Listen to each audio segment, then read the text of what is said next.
This is LeToya Luckett, and you know I got soul.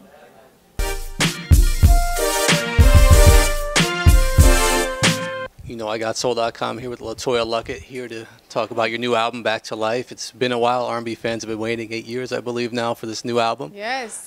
Just talk about, I guess, we've had some false starts before. We thought the album was coming a few years back, but what made now the time that it was the time for the album?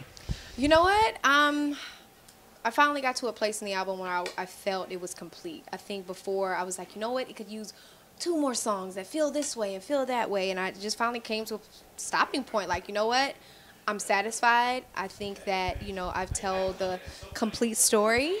And yeah, I'm very happy with the way things turned out. Right.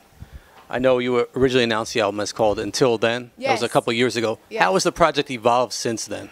Oh, a lot. It's gone in a completely different direction. Okay. Now, granted, there are songs that I still, that are still on the album that I did 4 or 5 years ago. But of course, I, maybe added, a couple of bells and whistles here and there. But I only kept songs that were relatable, that I still, every time, I don't care how long ago I did it, I still felt, and was able to relate to, and songs that fit into that story, right? That I wanted to tell. So yeah, I'm excited. Cool. And we're here at the listening event for the album tonight, but I want to hear you talk about the sound of it a little bit. What's interesting about your albums to this point, your solo albums. The LeToya album kind of had the hip hop sound, which was popular at the time. The Lady Love album kind of had a little more electronic of a production on it. Yes. This one, which direction did you go this time? It's still straight R&B, but kind of a different sound. I think I'm definitely more confident. You can definitely hear the woman in me on this album. I'm grown. Right. It's a grown and sexy album, but at the same time, it still has a very current vibe to it as far as production. Right. But it's real. It comes from a real place. Right. And I think that that's why people have always, gravitated to my music, because they can relate to me and they get it, and they've been through whatever situation before. But on this album, I think it just, I think you'll hear from track 1 that this is a different Toya. Okay. Yeah. We heard some of that more current sound on the first 2 singles, Back to Life and Used To, which you also released sort of mini movie visuals for, which we thought was really cool, flashing your artistry. What inspired those? Like I said, I wanted to tell the story, and I think a visual was a must for that. As a matter of fact, I was very clear when I talked to my label about it. Like, listen, I don't want the music, I don't want the single to come out before the video. I want them to drop at the same time so that people get to see. I wanted people to see and feel this record, and not just, it be something that comes on the radio. But I wanted them to really get into the story and connect. And I think we do that, when we see things, when it's a visual. So I felt it was important, and I'm so glad that they pushed me to do a 3-part series, because I was gonna drop everything all at once. But it was their idea to kind of spread it out, to kind of keep people connected to the project, especially during the time in between when I first released a single and when my album drops. Right. So the first single, Back to Life, which is also the album track. Yeah. Talk about the flip you had of the classic, sample in the chorus. How did that come about? I've always been a fan of that song. For one, it just felt good. That's always been a feel-good record to me. And this song was about feeling. It was about those honest emotions of, I need to get back to what feeds me and what makes me feel fulfilled, and I need to get back to what is best for me, and that's what I talk about in Back to Life. That's what I'm, and I'm also having that stand back self-reflection moment of, maybe I'm not too good at saying goodbyes. Maybe there's something that I need to check about myself before, I get into another relationship, Right. So I just, I love this record because it's honest. It's very honest. So you've had so much success as an actress since the last album. So has that kind of put music on the back burner, doing the acting, or how did you feel about that? It's not that it was on the back burner, but I'm used to a certain process when I record, and that is just going in, locking in the studio and staying there and vibing out. Whereas when, you know, in the beginning of the recording, you know, the recording process, I had a few months to do that, but I was still trying to figure out the sound. I was kind of still trying to figure out what direction I wanted to go in. And what would happen was I would go on an audition, get casted, and get pulled away from it. And I didn't think it would be fair to the album, to this project, if I just, you know, half-butted, I want to say the other word. You know, if it was a half-done job, you know what I mean? It deserved my time. Right. So it's not that it was put on the back burner. I just wanted to give it the time and the love that it deserved. Absolutely.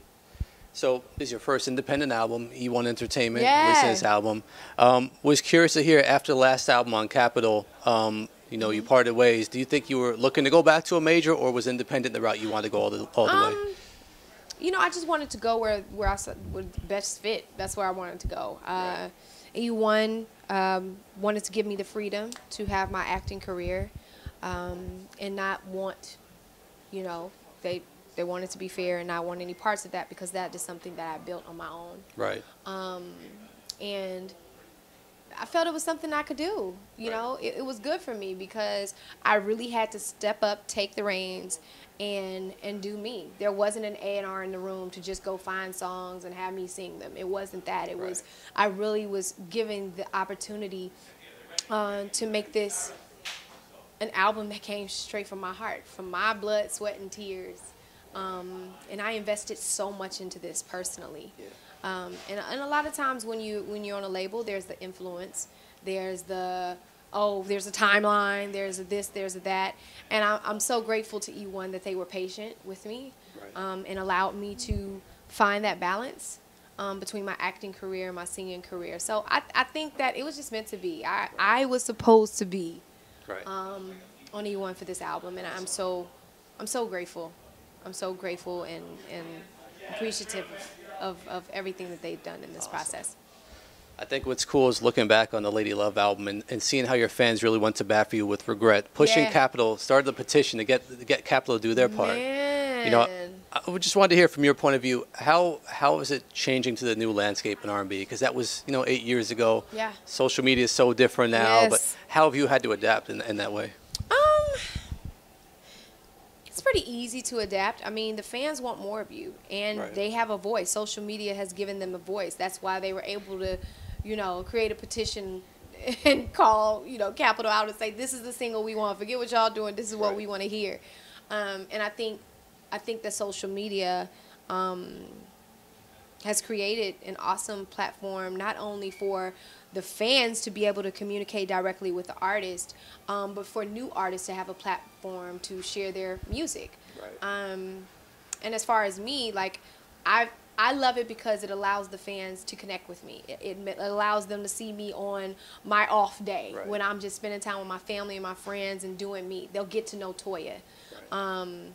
And, you know, that's why I'm cool with it. I'm cool with it. And two, like, I put out a few singles on, or just, you know, leaked a few songs or whatever on my Instagram, just for my Instagram family or my, you know, my social media fan base, while they were patiently waiting. So, yeah, I think I just kind of like transitioned into it pretty well. Awesome. Yeah. And then just finally, I think it's been so fun seeing how R&B fans have embraced you as you've come with this new material and coming with this new album. I'm so happy about that. You've had so much success as a solo artist. You know, just leaving. You know, when you left Destiny Child and went on to be a solo artist, did you expect that immediate success? Because you had a #1 solo album, Billboard, and was that all you expected? Oh no. Well, first of all, you know, of course, I didn't leave Destiny Child. That wasn't my choice. And things just happened that way. But I know when I came out of that situation, I didn't know what I wanted to do. I didn't, and I was like being a solo artist was so far from my mind. I was terrified of the thought of being a solo artist because I was so comfortable with being in a group. You know what I mean? So even when the opportunity presented itself, I ran from it. Right. Wow. And somehow God saw fit to, you know, surround me with a great team of people, a great, you know, team of producers and writers like Dave Young. Shout out to Dave Young, who helped me to put together my first album. And did I expect Torn to do what it did on the charts? Heck no.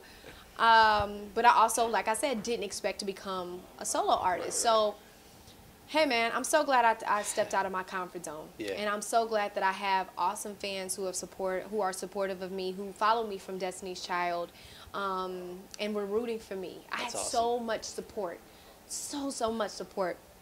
And back then there wasn't a Instagram or Twitter or I had fans like actually creating websites for me. Wow. And I was like, what is this? Like I didn't know the first thing about that. So the fact that people were like going out of their way to create something to keep my name alive. Right. You know what I mean? That just said a lot to me. So I'm so grateful, like I said, to my awesome fans. Cedric Lewis, who, as a matter of fact, did one of those websites for myself and LaTavia, and then he ended up doing so much with LeToya online. So much that he found me in Houston in my boutique, and I was so glad to meet him because he had created this awesome fan site for me, even better than the one that the label had created me for, created for me at the time, so much that they hired him to do the site. That's awesome. And he's still my guy. He's still my social media guy. And I just appreciate you so much, Seti. You definitely, you're awesome. And I'm always telling him this, but I'm always grateful for his love and his support. Ain't nobody paying him to do what he do. His love for me, and him wanting to see me do great things and continue on as an artist. Like I can't ask for a better friend now. Special. Yeah. Awesome. Anything you'd like to add? Yes.